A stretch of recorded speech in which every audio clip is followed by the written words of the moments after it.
Living রুমের শোভা বাড়াতে একটা ছেঁড়া নাইটি দিয়ে এত সুন্দর প্রয়োজনীয় জিনিস বানিয়ে নিলাম।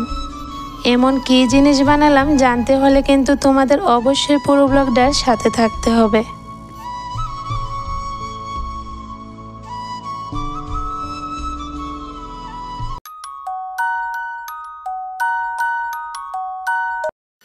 রাধে রাধে বন্ধুরা, গুড মর্নিং। কেমন আছো তোমরা সবাই?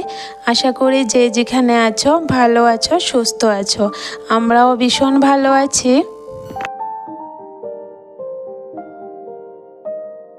আজকের দিনটা হলো শনিবার, তো সকাল থেকে ব্লগটা শুরু করলাম। এখানে দেখো একটু মুড়ি ভিজিয়ে রেখেছিলাম, তারপরে এখন ভিজে গেছে ভালো করে, তো বাটিতে তুলে নিলাম। একটা কলা দিয়ে আর গুড় দিয়ে দুধ দিয়ে মেখে খেয়ে নিচ্ছি। টিফিনটা খেয়ে এদিকে আমি দেখো সিলিন্ডার যে রাখি জায়গাটা ভালো করে পরিষ্কার করে নিচ্ছি। এই জায়গাটা তো প্রতিদিন পরিষ্কার করা হয় না, আর এতটা তেলে পোকার পটি করে রেখেছে কি বলবো, অনেকটা নোংরা হয়ে রয়েছে। তো আজকে ভাবলাম সকাল সকালে আগে এই জায়গাটা পরিষ্কার করে নিই, এরপরে বাকি কাজে ধরবো।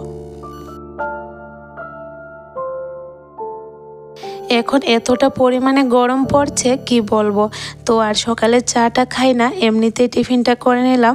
আর হ্যাঁ, তোমরা হয়তো আমার ভিডিওতে চা খাওয়াটা মিস করো, কারণ আমি তো প্রতিদিন তোমাদের সাথে চাটা শেয়ার করি। তবে এখন জানো তো, যেহেতু গরম পড়ে গেছে, তো আর এখন চাটা প্রতিদিন খাবো না, তো আর শেয়ারও করা হবে না।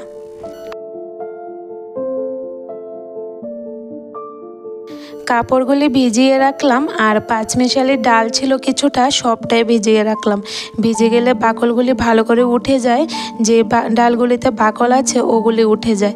তারপরে দেখো ব্ল্যাঙ্কেটটা উঠিয়ে রাখবো, তো আজকে একটু রোদ্রে দিলাম, রোদ্রতে গরম করে এরপরে তুলে রাখবো। যে পরিমাণে গরম পড়ছে এটাকে নিচে রেখে আর কোনো লাভ নেই। তারপরে দেখো ব্ল্যাঙ্কেটটা রোদে দিয়ে সোজা চলে আসলাম, একটা সাজনার ডাল কাটবো। সাজনা পাতার বড়া করতাম, ছেলেটা সকাল থেকে বলছে, তো একটা ডাল নিচে ছিল, চিকন ছিল, তো এটাকে কেটে নিলাম। কয়েকটা কচি কচি সাজনাও হয়েছে আর কচি কচি পাতাও নিয়েছি। তো সাজনা খেতে তো আমি একদমই পছন্দ করি না, তবে যখন হয়েছে ডালটার মধ্যে ছিল, তো নিয়ে আসলাম, দেখি কি করা যায়।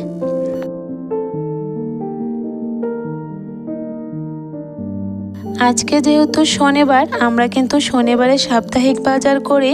তোমরা যারা আমার প্রতিদিন ভিডিও দেখো তারা কিন্তু অবশ্যই জানবে। তো আজকে তো বাবার পাপা আসতে পারলো না, ওর না অফিসে অনেকটা কাজের চাপ বেড়ে গেছে। তো আমাকে ফোন করে বলছে তুমি বাজারটা করে নিয়ে আসো। তো জানো তো, আমার না বাজারে যেতে একদম ভালো লাগছে না, এতটা পরিমাণে গরম পড়ছে, রৌদ্র উঠেছে, একদমই ভালো লাগে না বাজার করতে, তো আর গেলাম না। এমনিতেও আবার ছেলেটারও পরীক্ষা, তো ওকেও টাইম দিতে হয়, সব কিছু মিলিয়ে আর বাজারে যেতে পারলাম না। তো ঘরে যা ছিল টুকটাক এটা দিয়ে কিন্তু আজকের দিনটা কাভার করে নিলাম।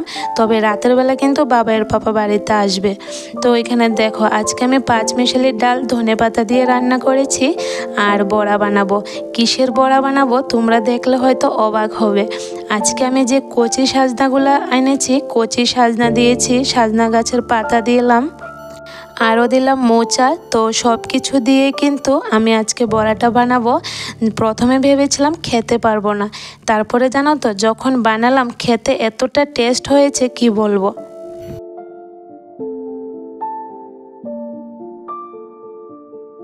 সকালে টিফিন খাওয়ার সময় মিষ্টি আলু সিদ্ধ করে রেখেছিলাম, তো মেয়েটাকেও খাবারের সাথে দেব, ছেলেটাকেও খাওয়াবো, আর আমিও মাঝে মধ্যে এক দুইটা খাবো।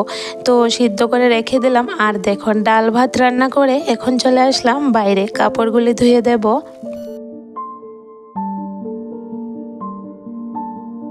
আজকেও কিছুটা শীতের ড্রেস ধুয়ে দিলাম। সবগুলি ড্রেস তো একসাথে ধুয়ে দিতে পারবো না, তো অর্ধেক অর্ধেক করে কিন্তু ড্রেসগুলি ধুয়ে দিচ্ছি। তো সবগুলি শীতের ড্রেস ধুয়ে খেতে দিয়ে আসলাম, কারণ বাড়িতে রোদে কিন্তু শুকোবে না, যেহেতু ভারী ড্রেস। আর জানো তো অনেকটা লেট হয়ে গেছে আজকে কাপড় ধুয়ে দিতে, তো সবগুলি কাপড়ে মাঠে মেলে দিলাম। ঘরে এসে দেখি আমার লক্ষ্মী সোনা মেয়েটা চালের ড্রাম থেকে চালগুলি বের করে ফেলে দিয়েছে। ফিল্টারের পেছনে, ড্রামের পেছনে, বালতির পেছনে সবখানে ছড়িয়ে ছিটিয়ে রেখেছে। জানো তো কতগুলো চাল। তারপরে না অনেকক্ষণ সময় লেগেছে আমার এই চালগুলি পরিষ্কার করে আনতে। তারপরে একটা চালনির মধ্যে নিয়ে চালগুলিকে ঝেড়ে এরপরে পরিষ্কার করে রাখলাম।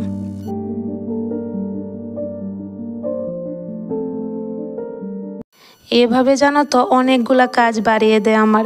যখন সামনে থাকি তখন তো সরিয়ে দিই, আর যখন না থাকি তখন কিন্তু কাজটা বেড়ে যায়। তো দেখো এখন যেহেতু চালের ড্রামটার মধ্যে চালগুলি অনেকটা উপরে, কয়েকদিন আগে চাল এনেছিল, তো ও না হাতে লাগল পায়। যখন আবার নিচে চলে যাবে চালগুলি তখন কিন্তু আর লাগল পাবে না।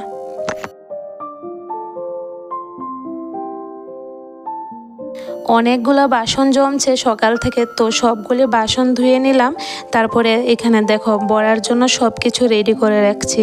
এখন কিন্তু বড়াটা করব না, সব কিছু রেডি করে রাখবো যখন ভাত খাবো দুপুরবেলা, তো ভাতের আগে কিন্তু বড়াটা বানাবো।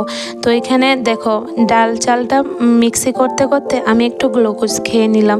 ছেলেটাকে বললাম আমাকে একটু গ্লুকোজ বানিয়ে দিতে, মাথাটা না ঘুরছে একটু, জানি না কেন জানি ভালো লাগছে না। তো ছেলেটা গ্লুকোজ বানিয়ে দিল। তো একটু পর পর গ্লুকোজ খাচ্ছি আর কাজগুলি করছি।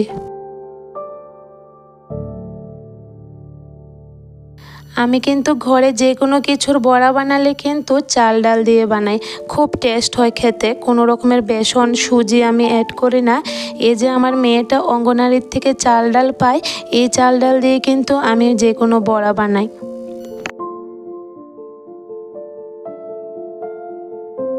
বড়াটা তো এখন বানাবো না, তো ভাবলাম রান্নাঘরটাকে একবারে পরিষ্কার করে নিই, দুপুরে খাওয়ার আগে বড়াটা বানিয়ে নেব।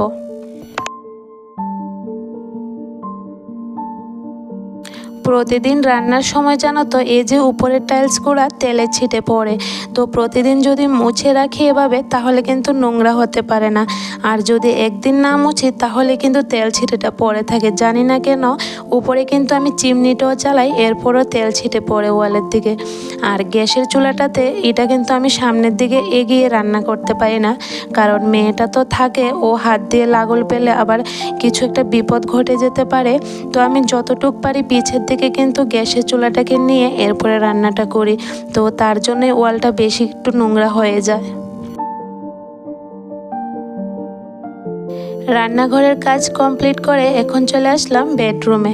তো আজকে বেডশিটটা চেঞ্জ করে নিলাম, তবে আজকে ধুয়ে দেব না, রেখে দিয়েছি, আগামীকাল ধুবো। কারণ আজকে আর কাপড় ধুয়ে পারবো না, অনেকটা বেলা হয়ে গেছে আর শুকোবেও না। আর দেখবে এক রোদে যদি কাপড়গুলি না শুকায় তাহলে কিন্তু অনেকটা কাজ বেড়ে যায়। তো আমি যেদিনে কাপড় ধুই অনেকটা সকাল কিন্তু ধুয়ে দিই, যাতে এক রোদে কাপড়টা শুকিয়ে যায়।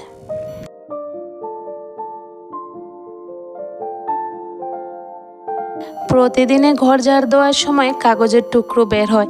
এই যে আমার লক্ষ্মী সোনা মেয়েটা কাগজ ছিঁড়ে ফেলে, তো কিছু করারও থাকে না। যেহেতু ছেলেটার এক্সাম চলছে, তো ও কান্নাকাটি করলে তো পড়াতে পারবো না, তো ওকে যে কাগজগুলি লাগবে না আর ওই কাগজগুলি দিয়ে দিই, আর ও ছিঁড়ে ছিঁড়ে জানো তো টুকরো টুকরো করে ঘরের মধ্যে ফেলবে।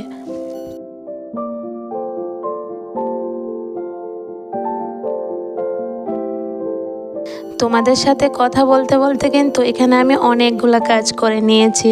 প্রথমে তো ঘরটাকে একদম ভালো করে ঝাড় দিয়ে দিলাম, এখন ভালো করে মুছেও নিয়েছি।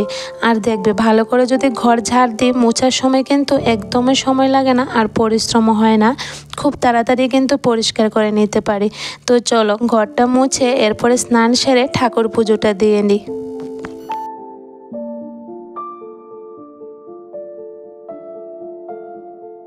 ঠাকুর পুজো দিয়ে এখন আমি বড়াগুলি বানিয়ে নিচ্ছি, কারণ অনেকটা বেলা হয়ে গেছে আর বড়াটা হতে তো একটু সময়ও লাগে।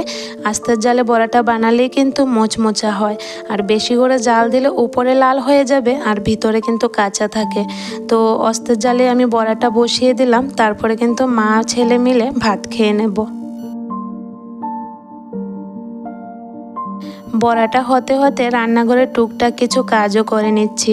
আর জানো তো বন্ধুরা, আজকের রান্নাগুলি দেখে এমন মনে হচ্ছে না একদম সিম্পল রান্না, তবে এই সিম্পল রান্নাটা কিন্তু অনেক টেস্টি হয়েছে। কি বলবো, এভাবে যে বড়া করা যায় আমি কিছুই জানতাম না। কচি সাজনাগুলিও দিয়েছি, ভাবতে পারো এটা হয়তো আমি প্রথম আজকে বানালাম কচি সাজনা দিয়ে, সাজনা পাতা আর মোচা দিয়ে বড়া। মানে আমি প্রথমে হয়তো বানালাম, কারণ আমি কোনোদিন দেখিনি আর কাউকে বানাতে। এমনিতেই আমার হঠাৎ করে মনে এলো যে কচি সাজনাগুলি রেখে কি করব, নষ্ট হয়ে যাবে, তো বড়াতে দিয়ে দিই। আর বড়াতে দিয়ে যখন বানালাম এতটা টেস্টি হবে একদমই ভাবতে পারিনি।